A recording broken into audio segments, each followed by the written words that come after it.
So today's recipe is a Derica mead, but it's not just a Derica mead because it's something that she would like, it's because she came up with the idea and most of the recipe. Well, I can't take full credit for this idea because it was actually recommended in the comments, and so it made it to the list. So yes, I am actually going through the list and creating recipes for those things that you have recommended, so keep the recommendations coming. Except for those few things that I just absolutely refuse to make. I still put them on the list, and maybe someday I'll just make it myself. Who knows? Crazy things can happen. Very few. Usually they involve licorice and grapefruit. So cranberry orange mead obviously is going to require some sort of cranberry, some sort of orange, and some sort of honey. So let's get started. She has a list of ingredients. I don't have control this time. I have to do what she says to do. Okay, what's first? We're going to start with the honey, and good idea. Shockingly enough, we're going to use orange blossom because we thought orange. An orange blossom. I didn't think anything. It would be great. She thought.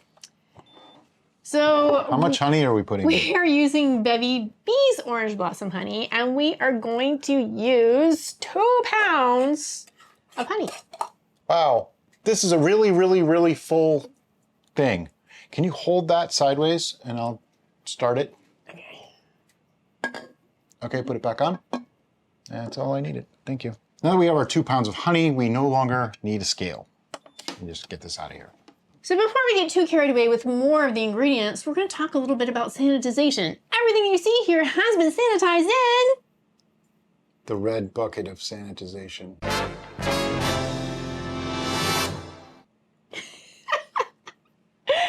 And in that bucket, we utilize Star San, which is our sanitizer of choice, diluted to the recommendations by the manufacturer. Now, something else. I did help with the numbers on this a little bit with the volumes, and I want to go over how we calculated why we're using 2 pounds of honey. Generally speaking, we usually shoot for like a 1.100 original gravity, okay? If you don't know what that means, we have videos explaining that. But 2 pounds of honey is only like a 1.070. Well, when we look at this juice, this is 96 ounces or 3/4 of a gallon of juice, just about perfect for the 2 pounds. It'll make roughly a 1 gallon brew. If we look here, there's 12 servings. Each serving has 24 grams of sugars. If we add those together, well, multiply those together, we get 288 grams, which just a rough calculation is a little over half a pound, okay? We know, or we should know, that a pound of sugar in a gallon brew gives us roughly a 0.046 gravity, right? We know that, right? If you don't know that, you know it now. So if we have a little bit over half, that means we have somewhere around like a 25 to 27. So 1.025 or 1.027 gravity just from the juice. When we add that to our 1.070 of the honey, we get about 1.098. So really close to the 1.100 range. We're probably within a few points of that. Nice way to estimate it, okay? I could have calculated it all out and measured and all that. I just wanted to show you guys a really simple way to do it. I know, that still wasn't all that simple. But hey, you know what? There's some math involved sometimes. So this cranberry juice is Kirkland's Ocean Spray cranberry juice, and the ingredients, I believe, are minimal. Yeah, it's Kirkland Ocean Spray. Yeah. How weird is that? Yep. Let me read the ingredients. Cranberry juice, apple juice, grape juice, natural flavor, pectin, ascorbic acid. Okay, they added pectin to this. We did not actually have pectic acid or pectic enzyme as an ingredient in your original, but now seeing that they added pectin, I think we should do it. All right. I don't know why they had to add pectin, but they did. The reason we're going to use pectic enzyme is because it'll break up that pectin and keep this from going hazy on us. So I'm literally just going to dump this in. I'm not even going to be careful about it. Why is that? Because we need to oxygenate the brew at this stage. Oxygen at the very beginning is going to help your yeast colony multiply and be fruitful.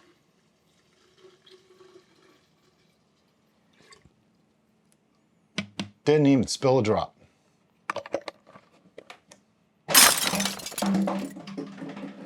Okay, so what's next? So to bump up that orange, or should we mix it now? Maybe we should mix it now. Let's mix it now. Look at me doing as I'm told. The reason why we're doing this is because the honey all settled to the bottom. And even though Brian was so brilliant in his over-exaggeration of pouring, that honey resisted that and stayed at the bottom. And we want it to be all dissolved and incorporated. Now, one thing that's important to know, cranberry can be difficult to ferment at times. So we want to be careful with this. That's another reason why I didn't want to go super high with that gravity. If I had added an extra pound of honey, we'd be up into the 1.120 to 1.130 range. A little bit too high, in my opinion, for that cranberry to really be able to ferment well. We're also fermenting this in our little Big Mouth Bubbler by Northern Brewer, because if something goes awry and our gravity reading is too high for our liking, we can always dilute it by adding some more water because we have the room to do so. And we just like to use these for primary fermentation because, I mean, I can get my hand in there, you know, you can do stuff with it. We don't really have a lot of fruit going into this one or anything big, but it's always nice to have that kind of space when you're working. Plus, you can make a full over a gallon, and then when you rack it, you have an actual gallon. I'm gonna mix it a little bit more. My general rule of thumb, once you think you've mixed enough, go for 2 more minutes because you probably missed some. And I'm being a little sloppy. I'm trying to oxygenate a little bit, give this every chance we can. All right. I'm gonna say we're mixed. So speaking of giving it every chance we can, we are going to add some Fermaid O. That is our nutrient of choice. The O is for organic, so that way we know there's nothing in here that we don't necessarily want to digest ourselves. So I used 2 grams of Fermaid O mixed in a little bit of water, and I used the whisk of unusually small size to stir it up. Let that sit for probably like 5 minutes, 10 minutes, and it blends in beautifully well, and I'm just gonna dump that right in. The reason I'm putting this in before we take a reading is because there's liquid there, so it could change that reading. So we want to make sure that all the liquid is in before you get your original gravity. So now we have to stir again. Right. The rest of our ingredients are important, but they may get in the way of taking a gravity reading. So we're going to go ahead and take our gravity reading at this stage. 1.120. I know why. There was only 96 ounces of juice. It wasn't a full gallon. It wasn't a full gallon. So when you do that 2 pounds in less than a full gallon, it shoots that number up. Now we have some options here. Do we want to make it be a full gallon by adding more water? We can add some water. That's what I was just going to say. We can either let it ride and see what happens, or we can add a little bit of water, drop that back down. I really don't want to be past like the 1.10. So we're going to get some water, add it in, try again. At this point, you're probably wondering, did they do that on purpose? I was actually thinking about that when Brian's doing his math. I'm like, but we don't have a gallon. You think I didn't know that? Bear back. So, we need a little bit of water. I got out 24 ounces of water, and I know it's 24 ounces because raised letters on the pitcher, but why 24 ounces? 32 would be a full quart, but I know we put in 2 pounds of honey already, which takes up a little bit of space. So I'm gonna put in 24. I might even put in less than 24 ounces of water. Let's start with 16 and leave 8 ounces out. My reasoning behind that is, I know 3 pounds of honey takes up about a quart of space. So, yeah, it's close. So, 32, roughly 16, yeah, is about 2/3 pretty much. Well, it's half, but it's close enough. We're trying not to make this complex math. I don't need this to be exactly 1.100. We just don't want it to be 1.120. And I don't want it to go too much lower either, because, you know, you want some decent amount of alcohol for preservation at least. Little mix. Think it's mixed? Yes. Okay. She's running the show today. I'm just here for the ride. 1.110. I'm going to go ahead and put the rest in. I'm not going to put the rest. I'm going to put half of the rest. Or thereabouts. Now you might be wondering, why are we being so specific about this? It's mostly because A, we want to show you guys how you can make adjustments that way, and B, cranberry can be kind of finicky. It tends to stall, so we don't want to have that happen. So we're trying to give it every chance we can. And the ways to do that are through nutrients and through proper gravity. If you have higher gravity, it's harder on the yeast. Lower gravity, easier on the yeast. If we're anything below 1.110 at this point, I'm good. Which, if it's not below 1.110, then something is wrong in the universe. Because it was just 1.110, and I added more water. 1.102. I'm gonna call that pretty much perfect. I'm good with that. I know, her recipe, but I'm still good with it. So how much water did we put in? Well, there was 24 ounces in there to begin with. There's 4 ounces left, so 20. Which is funny because she asked me how much water and I said 20. That's what and I changed it to 24. I should go with my first instinct.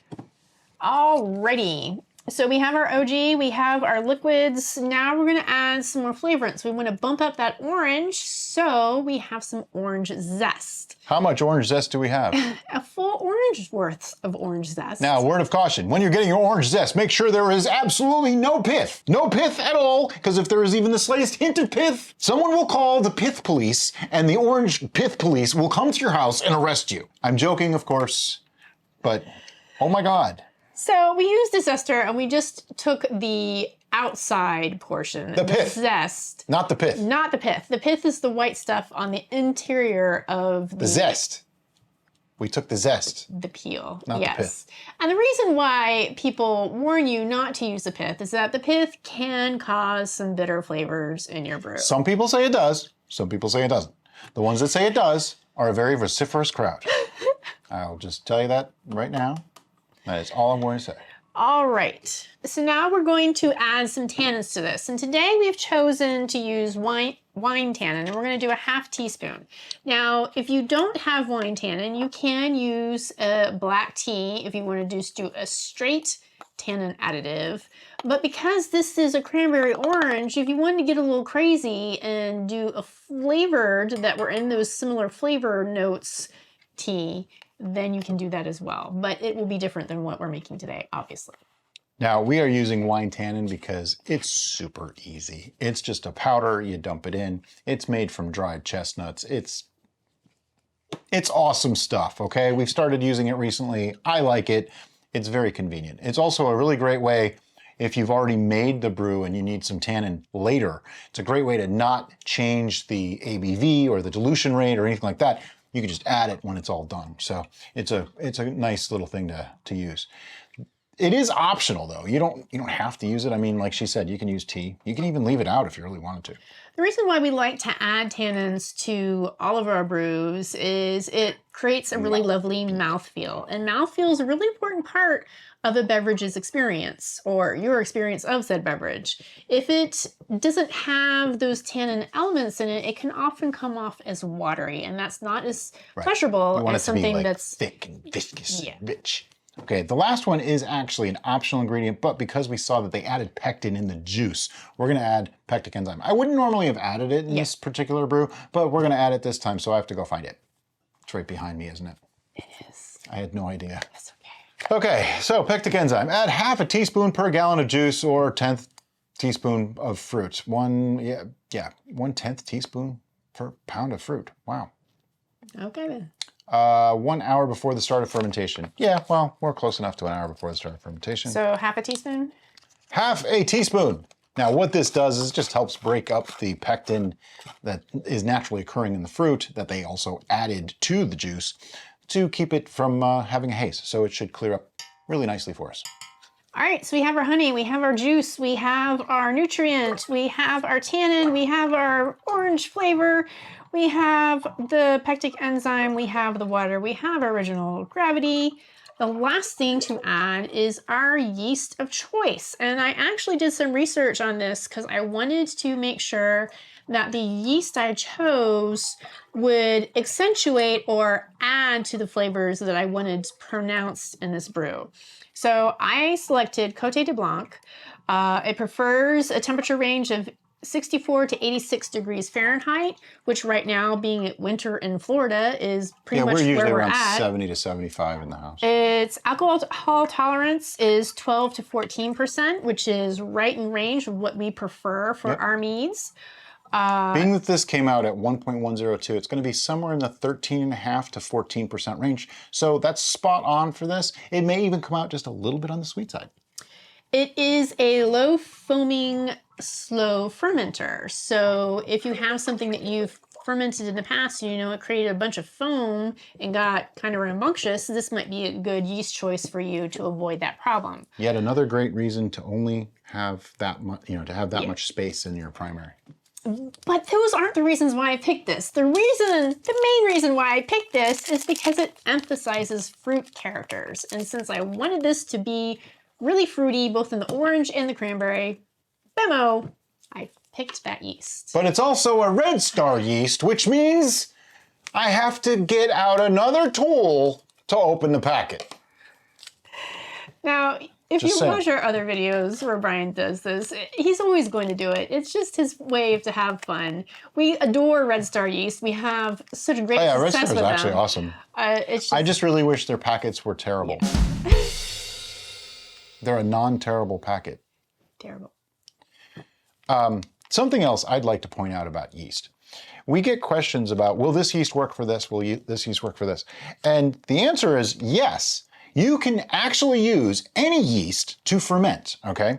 They all have their own idiosyncrasies, but any yeast will actually ferment anything, okay? With the exception of some ale yeast varieties for beer, there's differences there. Right. But when it comes to meads, wines, and ciders, any yeast will ferment. There are differences in alcohol tolerances and things like that, and temperature ranges, but any yeast will ferment and create alcohol. However, they are all different strains for a reason. Some of them, you know, they give different esters for different flavors, things like that. Some of them need more nutrients. Some of them don't need as much nutrients. Some of them, like 71B, is really good at working with malic acid and things like that. So they all have their own little differences, but don't think that, oh, I don't have that yeast, but I have these other 15 packets. Use the one you have, okay? In most cases, the difference is not going to be so much that you're gonna hate it or love it. It could just be a little bit different. This one has strong flavors already going on, so yeah, just don't get crazy about yeast, but know that there are differences, all right? And how much are we using? We're gonna use a whole pack. Are you ready? Thwack your packet. Okay, we joke about the thwacking of the packet, but there's a very good reason for it. Those foil packets, they create static electricity in there, and the little yeasties, they just stick in there, and they're like, no, I'm not coming out. Yet another reason why I like the terrible packets. They all come out. Paid for those yeasts, so thwack them and get them in your brew. That's right. I think the yeast have been properly thwacked. All right, so now all we really need to do is kind of swirl. We're not going to stick a spoon in there because those yeast are just going to... You know what? I'm not even going to do it because if I move this at all, they're going to stick to the side. All right, so we're going to put the lid on. Look at that, one-fingered. It didn't clog on you or anything. That was a thing of beauty. It's almost like I know how to do this stuff. Okay. All right, let me grab the airlock. Okay, last but not least, an airlock. Why do we use an airlock?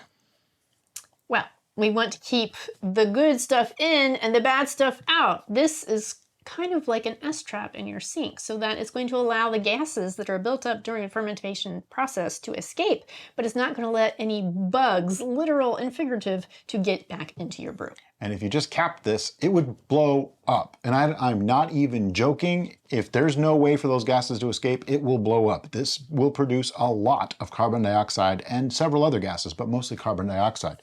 How long do you think this might take? I have no idea. Since it's a slow fermenter. I'm going to say 2 to 3 weeks, yeah, most likely. We're going to keep an eye on it. We're going to watch the airlock, not because it's actually telling us anything, but it's an indicator that once it starts to slow down, bubbling, and kind of level out, that it may be done. At that point, we will take our first gravity reading, put it back on the shelf, let it wait for a week, and then take another gravity reading before we determine whether it's done or not. Right, and we'll be showing you all of that as you continue on in this video. It's going to be weeks for us, but it's going to be like, I don't know, 20 seconds for you. So this is like maybe a week to a week and a half old at this point, and I noticed the airlock has more or less stopped. Does that mean it's done? Not necessarily, and in this case, I don't think so. So what we're going to do is we're going to give it its first check, just to find out what the heck is going on. Now we're just doing some gravity checks today, so rather than get turbos out, I did a pitcher of sanitization. It's mini turbos. It's mini turbos. And basically, I have the baster, the hydrometer, and the graduated cylinder in here, and I can use the baster to baste the exposed elements if there is any. If I had just a slightly larger pitcher, everything would fit in there, but it does the job. it does the job. So before I even take the reading, we want to do the visual inspection because we do have some floating zest in here, and it's all good. it looks good. It smells interesting. I'm definitely smelling orange. I don't know that I smell cranberry. I smell orange and honey, mostly.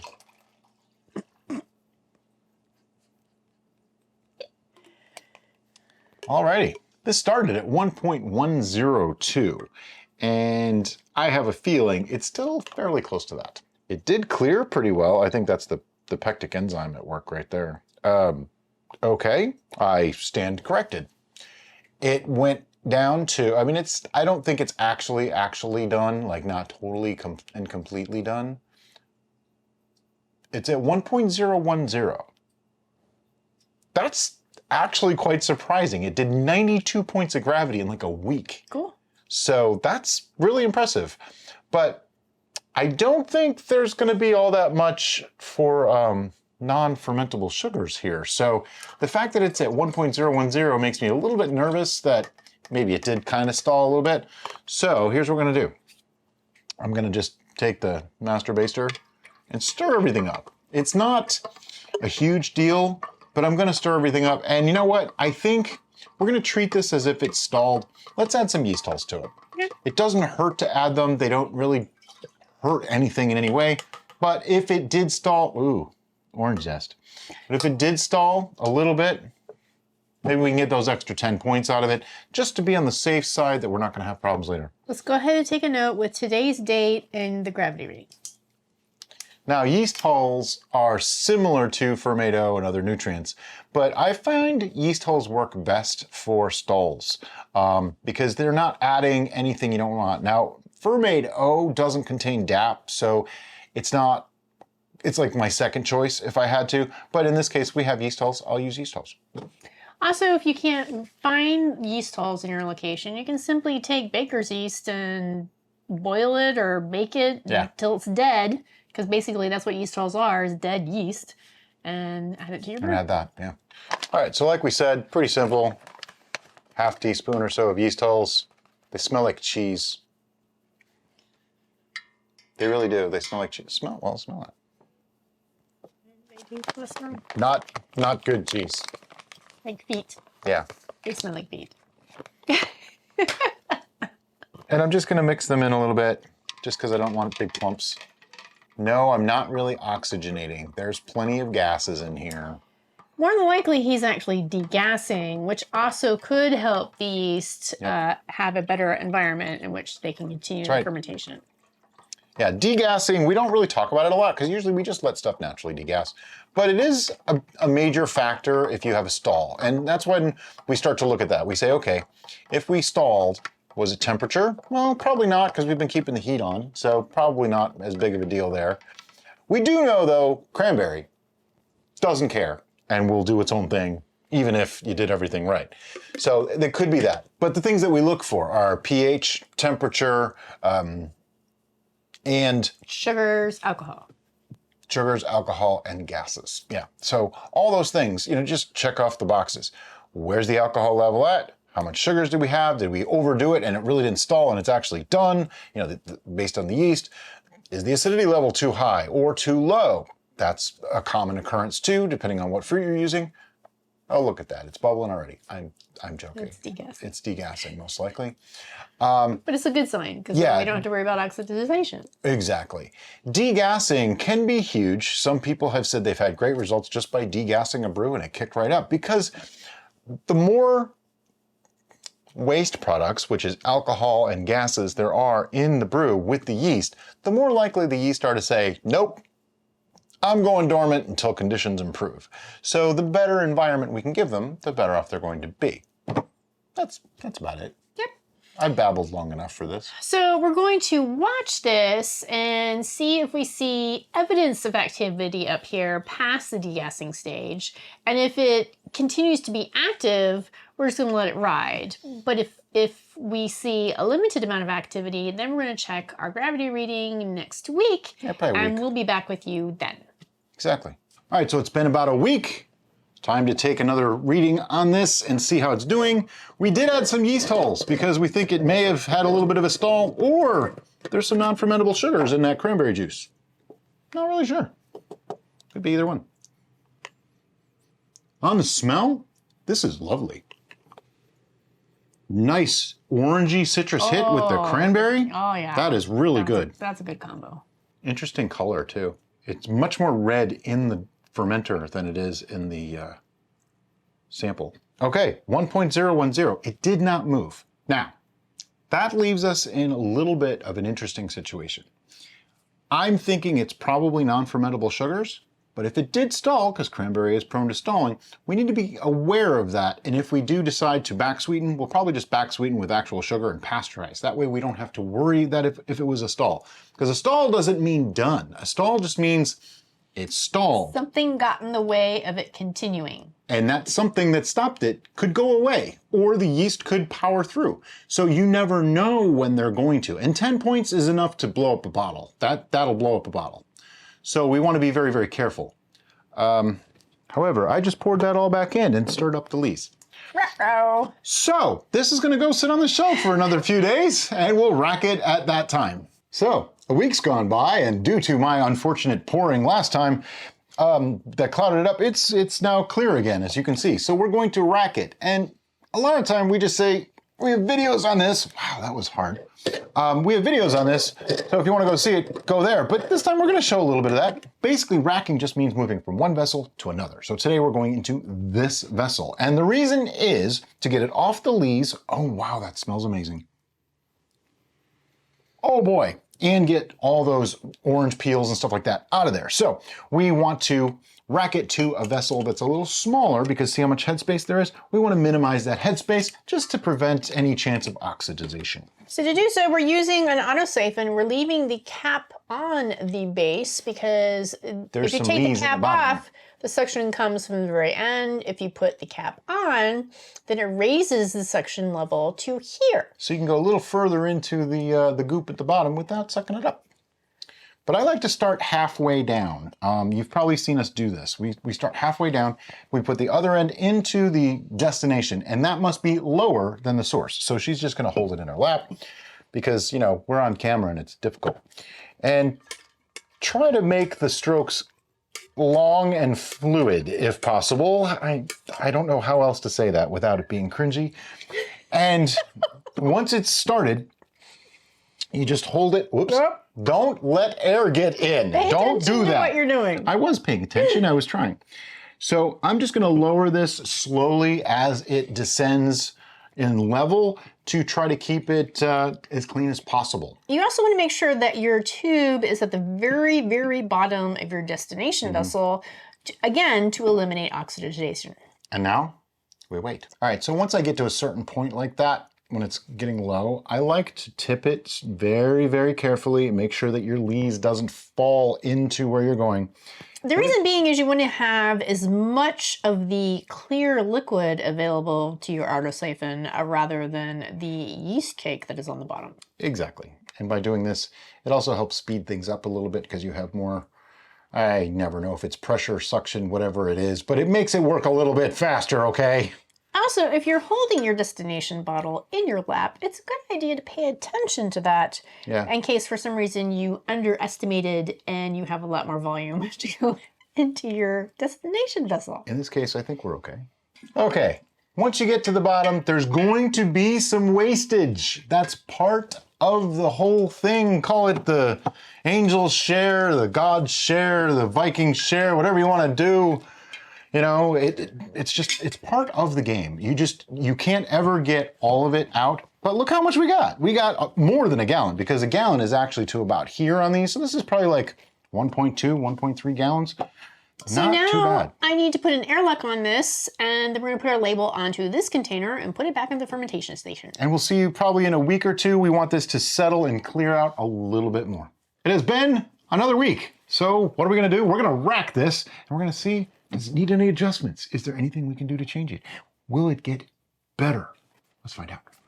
So racking, as we always do, it's just, move it from one vessel to another using an autosiphon. Today's other vessel is going to be our pitcher with the raised letters on it. Now you might be wondering, why aren't you just putting it right into bottles? Well, here's the thing.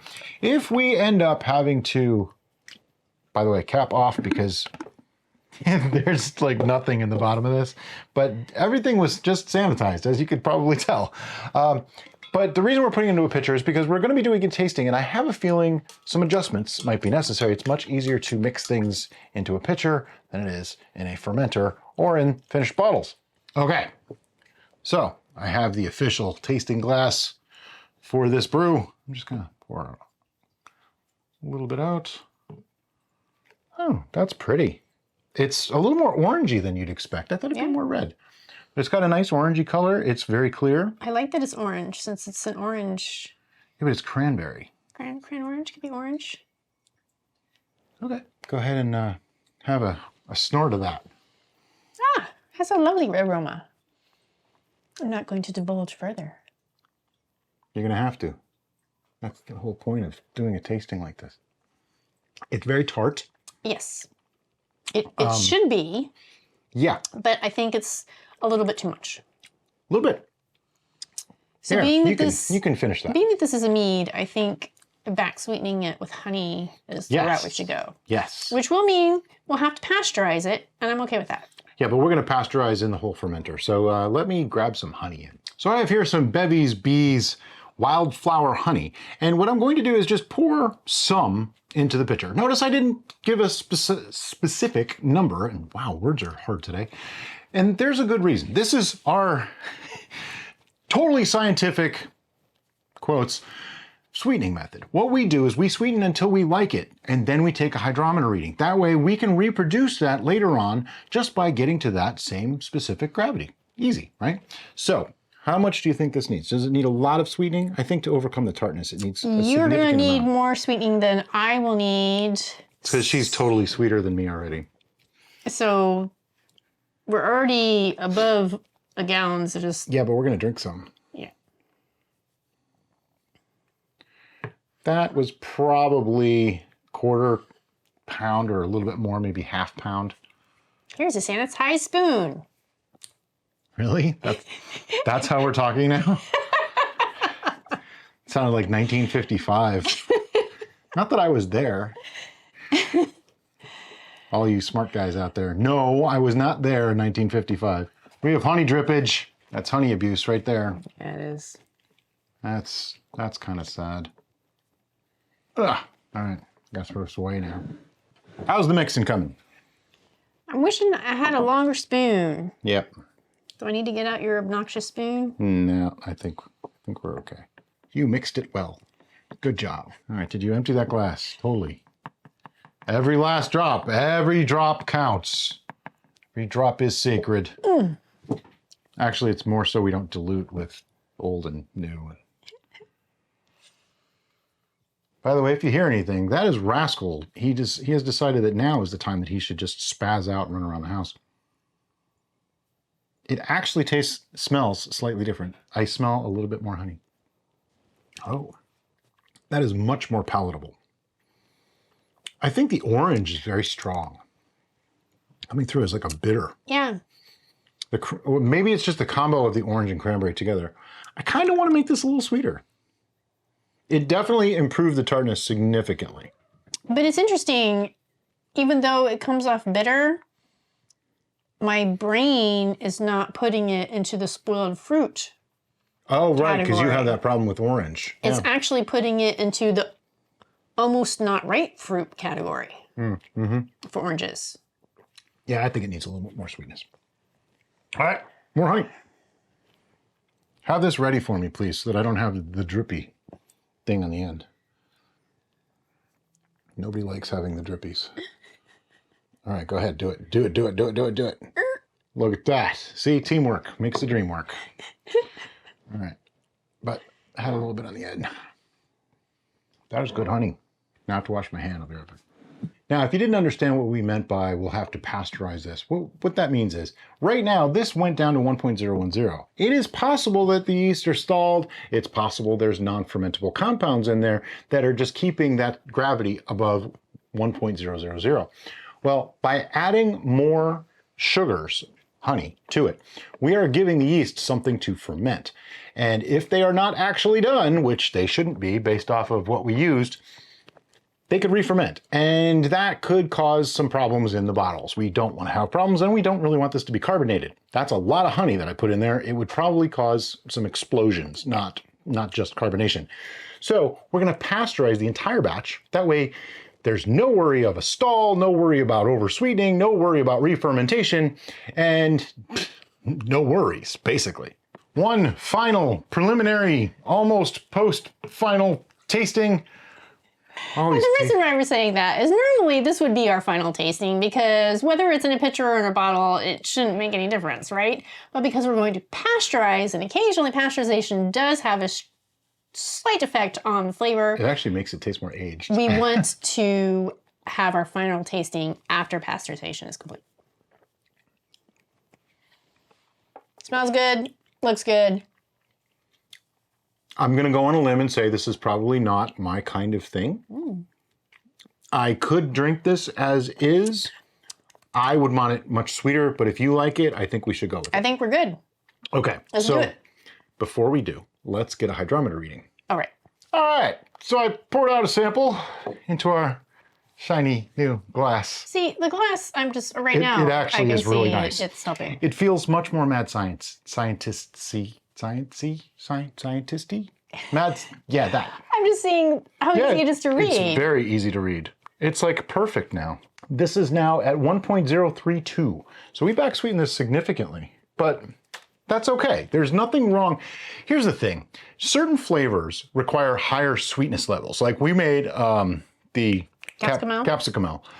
That was like 1.060, but it didn't taste sweet because it had the spice and the sweet. It was beautiful. This, with so much cranberry and so much orange in there. Yeah, it's got the double tart going on. It's still very tart. I would make it sweeter if it was just for me, but it's not just for me, so we're gonna go with it as is. But what we're gonna do now is I'm gonna pour this back in here. We're going to rack this back to a regular fermenter, the fermenter it came out of, and we're going to pasteurize. We have a video just on pasteurization using the sous vide method. It's gonna do a far better job than I could do in this video without making this video turn into like a 4-hour behemoth, which, you know, we really don't want it to be quite that long. So we're gonna do that, and it's gonna go sit on the shelf to clear out for another week, and we'll see you then. Okay, so it's been a week, and just to recap, we pasteurized this, put an airlock on it, and set it back on the shelf for a week, just to let it settle out and clear out again. And now, we rack. we rack.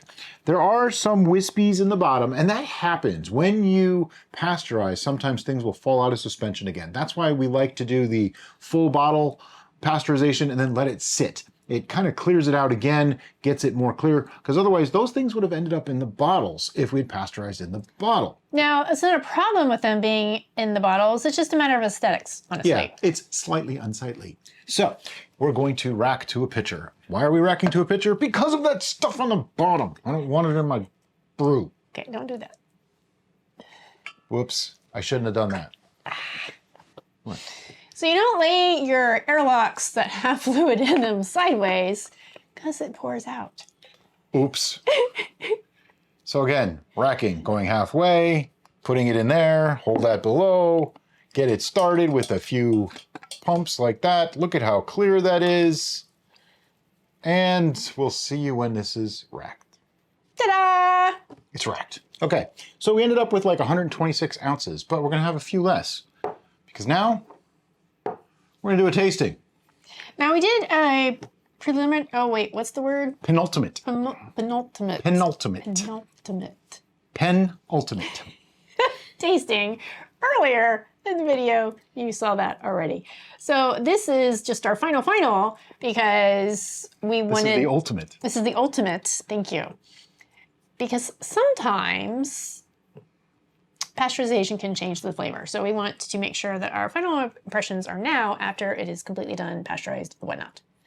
Clarity orange. is lovely. Orange is the color. Orange. It's like a reddish orange. Yeah. which is perfect It looks like whiskey. since this is a cranberry orange. Yeah, but it looks like whiskey. It does. It looks like a lovely whiskey. Does not smell like whiskey Does at all. not smell like whiskey. But yeah, it is a 9.9 for clarity. I mean, it's got just the ever slightest, tiniest, infinitesimally small amount of haze. But It smells like cranberry orange. it really does, with honey. With honey and alcohol. Yeah. This came out to, we never did figure out the alcohol. Oh, no. Time for math.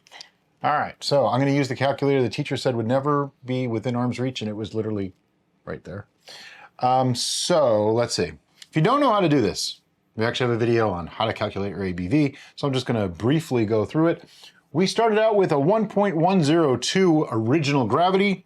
It stopped at 1.010, which gives us 92 points used up times 135, gives us 12.4%. Let me take a note. Oh, pens are right here. 12.4%. Not too shabby. That's pretty good. So there's the ethanol. Whoa, that is really good. By the way, this was sweetened with honey before we pasteurize it to 1.032. Now, you might think, oh, that sounds crazy high. You have to remember, orange can be tart. Cranberries are tart. Those flavors might need more sweetening to help balance them out. And oh boy. Now, I remember tasting this when we first back sweetened, and I thought this was nice. Pasteurization can sometimes alter flavors, and what we found is it mellows them. It actually acts like it aged a little bit. Yep. This is no different. This, to me, I'm getting almost like a bochet note in the honey. It's not just a light honey, it's more of a dark, rich, complex honey. Yeah, but... And then with those sharp, like it kind of sharpened the fruit flavors. Yeah. And I think I mentioned this before, that instead of getting the weird, Derica doesn't like me because I'm alcohol fruit flavor, it became more of a fresh, like almost not ripe fruit. Yeah, that's flavor. what you said with the orange. Yep. Yeah. And I'm getting that now, and that is a really nice contrast to the rich, dark honey notes. And it's really nice. All right, let me walk them through. All right. I mean that was your experience, so let me give them mine, you know. Let me take a sip first. One moment before, Brian, we have a cat situation. Uh-oh. Rascal's trying to escape. Initially, when it hits your tongue, you get the sharp, kind of acidic tartness of the cranberry and the orange right away. It's kind of like almost, that's a warning shot to let you know that this is powerful stuff. And I don't mean powerful in alcohol. It's got so much flavor. There's a honey hit along with that, and then as it enters the mouth, it becomes sweeter. I definitely go from tart to sweet in the mid-range of the mouth. And that's when the orange cranberry, really, it's very melded together, the orange and cranberry. It's not distinct. And that's probably why it tastes fresher, because cranberry by themselves can taste kind of fresh. Orange can have a sullen kind of taste, like deadened almost. So together, they actually brightened each other up really, really nicely. And then the honey character is still in the backbone of that. It's lovely. Carries it right through onto the end of the palate. And on the finish, it's a somewhat long finish, but it's a honey finish. I'm not getting as much of the bitter note that I normally get, but it is there. It's just a slight hint of it. I think the bitter note is also being camouflaged by the sharp, bright tartness of the fruit. So it's not so distinct. It kind of just melds into there. Now, I have a really odd comparison for you of the sensation that I'm getting from this. Oh, no, not you. And I'm going to say it, and you're going to be like, Derica, seriously. But then I'm going to explain. So, s'mores. And what I mean by that is, if you take the ingredients that you use to create a s'more separately, they have their own distinct flavors and textures, but when you put them all together and then you put them in the campfire, they all just kind of come together and have slight changes to each thing. And that's what I'm getting here. This isn't just simply honey with orange and cranberry. No, this is a totally new experience where you have the memories of those three ingredients, but combined together in this fashion, they're a new entity. And it's really pleasing to me. It's a lot more complex than just those three notes. Some of the extra flavors that I'm getting, though. Yeah. I'm even tasting a touch of cinnamon. Not a lot, just a hint of it. The caramel, like a boucher, like you've said. Just on the smell, though, this is the only detractor that I probably have. On the smell, it does sometimes smell a little young. Yeah, it seems to be retaining its youth, but it's But it is only 7 weeks old. It's okay. You know, I mean, today's January 24th. We started on December 5th. So this is like 6 to 7 weeks. Right. And I'm just thinking, as this has progressed while we were making it, I can just imagine a year from now. Incredible in a year. We're going to be putting up dukes to see who can finish the last bottle. Yeah. Now, I would also like to go on record. This is not my wheelhouse. It's not particularly my wheelhouse either. Because in general, whenever we fermented a citrus... Why did we make this? Was this a requested? This was a request, yeah. Okay. Normally when we ferment citrus, I just get turned off by it. Because I've had bad experiences with citrus myself. I've had my triggers. But... Cranberry we've had good luck with. Yes, yes. But this, we've seemed to overcome all those things that bother me about fermenting citrus with this particular combination. Well, what's really interesting is that there's really no orange in it. All we used was the orange zest. That's the only thing that made the orange flavor, and it came through so lovely. So well, It's not bitter because there's no pith, and it's not that weird rotten fruit thing because there's no juice. And I think the zest is the way to go. I think zest is definitely the way to go. Well, we know that from making limoncello. For mini citrus. So, like, if you want to add lime zest. If you want to add lemon zest. I think this would have been lovely as a cranberry lemon as well. I think that would have worked really, really nice. Avoid certain kinds of limes. Well, leaves. We're talking about zest now. We're not doing the leaf thing anymore. Yeah. Sorry, I had to bring it up and give a... But I can even imagine this heated during the holidays. You can even mull this if you want to go... I would put spices in it, allspice, cinnamon, clove. This would be amazing. But I like keeping it as it is, so that way you have options. Because what's funny is this is already sort of on those flavor profiles for that already. Right. But I'm just saying, I wouldn't spice it in the brew. I would. You would, of course. But I like that you can, like, this is nice, almost chilled. Yep. But then heating it would bring it to a different area, and then adding spices, mulling it would be a different area. You know what would be amazing in this? Amberana. Yeah. Aging this on Amberana would be incredible. We're not going to. We're not going to. No, this is nice the way it is. All right, I gotta get my sip here for my numbers. Mm-hmm. Yeah, normally this taste that we're doing now, this is the finishing taste. We did our penultimate taste where we decide what we're going to do.